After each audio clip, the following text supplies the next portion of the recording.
वकील साहेब, हे म्हणजे मला असं वाटतं की हे हे हे विल खोटं आहे.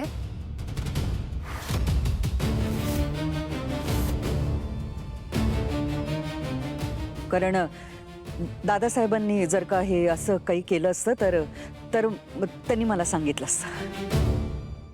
हेच खरं विल आहे. सर, तुम्ही यांना सांगा. हो मॅडम. अहो दादासाहेबांनी आम्हाला कॉल करून हे विल बनवून घेतलंय. त्यांच्या मृत्यूच्या 2 दिवस आधी. सॉरी, म्हणजे त्यांचा 2 दिवसांनी मृत्यू होईल असं याची कल्पना सुद्धा आम्हाला नव्हती. पण मॅडम, तुम्ही जे बर्वे सरांचे विल वाचले ना, ते 6 महिन्या अगोदरचं आहे आणि हे 2 दिवसापूर्वीच आहे. आणि दादासाहेबांनी तसा उल्लेख सुद्धा केलाय, पूर्वीचं विल कॅन्सल करा म्हणून. तशा सह्या सुद्धा करून ठेवल्या त्यात.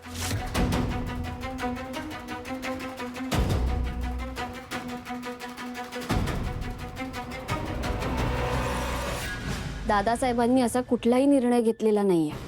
आता हे काय नवीन बोलतीयस तू? आईसाहेबांच्या नावावर सगळी प्रॉपर्टी करण्याचं ते विल दादासाहेब करतील यावर माझा कधी विश्वासच नव्हता. मी तुम्हाला आधीही सांगितलं होतं की दादासाहेब असं करूच शकत नाहीत. आणि आत्ता मला कळलंय की दादासाहेबांनी असं केलंही नाहीये. हे सगळं तू इतक्या कॉन्फिडेंटली कसं बोलू शकतेस? सांगते ना, आईसाहेबांच्या प्रत्येक हालचालीवर माझं लक्ष होतं. त्यांचं सत्य मला सगळ्यांसमोर आणायचं होतं, म्हणून मी प्रयत्न करत होते. आणि त्याचा शोध घेत असताना मला दादासाहेबांचा मोबाईल सापडला. मी तो मोबाईल चेक केला तेव्हाच मला दादासाहेबांचा मोबाईल सापडला आणि त्यांच्या इमर्जन्सी कॉन्टॅक्टमध्ये घाटपांडे वकिलांचा नंबर सापडला. मी लगेच त्या वकिलांना कॉल केला. तेव्हा त्यांनीच मला नवीन विलबद्दल सांगितलं. मग मी लगेच त्यांना भेटायला गेले आणि तेव्हा त्यांनी मला दादासाहेबांनी तयार करून घेतलेल्या नवीन विलबद्दल सविस्तर माहिती सांगितली. हॅलो, घाटपांडे वकील बोलतात का?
तेव्हा माझ्या लक्षात आलं की आईसाहेबांनी ते जुनं विल सगळ्यांसमोर आणलं, कारण त्या विलमध्ये सगळी प्रॉपर्टी आईसाहेबांच्या नावावर होणार होती.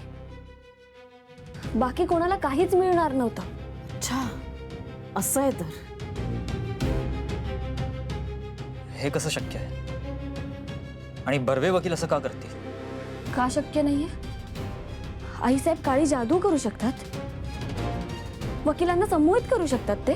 हो, मंजिरी वहिनी असं करूच शकते. काय बोलता तुम्ही दोघी? जरा प्रॅक्टिकल बोलाल का? विल येते, त्याला एक प्रोसेस असते,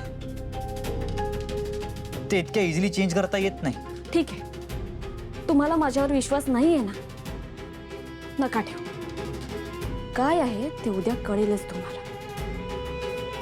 याचा अर्थ उद्या जे वकील येणार आहेत ते खरं विल घेऊन येणार आहेत, बरोबर ना? हो.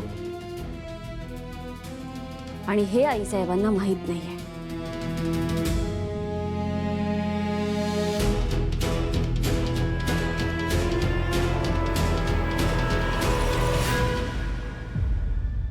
हे बघ अनन्या, अथर्व, मी तुम्हाला आधी सांगितलं होतं आणि आता पुन्हा सांगते, मला कसलाही मोह नाहीये.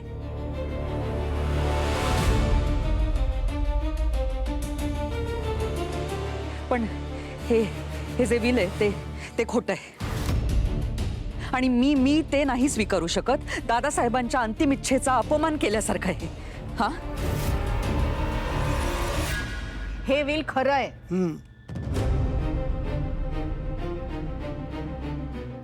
अहो हेच खरं काय, हेच व्हॅलिड विल आहे.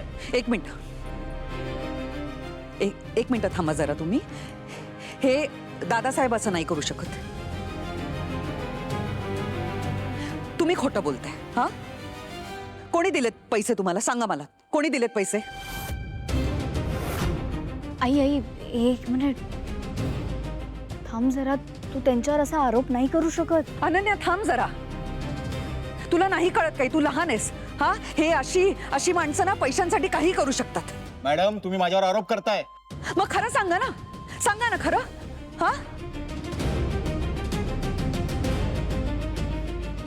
नर्मदा, तू प्रॉपर्टीसाठी इतक्या खालच्या थराला जाऊ शकतेस वाटलं नव्हतं मला. ए बाई, उगाच माझ्यावर येऊ नको. आणि मी मुळात तुझ्यासारखं खोटं नाटक करणारी बाई नाहीच आहे. अगं तुझा अख्खा संसार खोट्यावर उभा आहे. वहिनी, वाटेल ते आरोप करू नका. हे विल काय आम्ही घरी बसून लिहिलेलं नाहीये. रजिस्टर्ड डॉक्युमेंट आहे. आपण कोणी काही बदल करू शकत नाही. सगळं कळतंय मला, सगळं कळतंय मला. आई शांत हो जरा, शांत हो. अथर्व, कशी शांत राहू मी? दादासाहेबांच्या अंतिम इच्छेचा असा अपमान झालेला मी नाही बघू शकत. मीरा, ह्या मंजिरीला हा विषय भावनिक करू देऊ नकोस. आईसाहेब, तुम्हाला काय म्हणायचंय? हे खोटं विल आहे? हो, हे बिल खोटं आहे. हे बिल खोटं आहे. मग अगोदरचं विल खरं होतं हे कशावरून? तेव्हाही नर्मदा त्या म्हणतच होत्या की हे विल तुम्ही बदलून घेतलं असणार. तू माझ्यावर आरोप करतेस? माझ्यावर? हो, तुम्ही आमच्यावर करताय ना आरोप, मग आम्ही करू शकत नाही? तुम्हाला जे करायचंय ते करा. काय करणार आहात? जादूने विल बदलणार आहात ना, जसं आधी बदललं होतं? मीरा वहिनी, तू आता बेसलेस बोलतीयस. असं कसं मॅजिकने विल कसं बदलू शकतं? मी पण तेच म्हणतेय. हा, हे तोंडाला येईल ते बरळतेस ग तू. मला तर असं वाटतंय की तूच काहीतरी केलंस, कारण तुझ्याकडे काहीच पुरावे नाहीयेत. हे जे विल आहे ना, हे तूच बदलून घेतलंयस. एक मिनिट हो, सगळे शांत व्हा.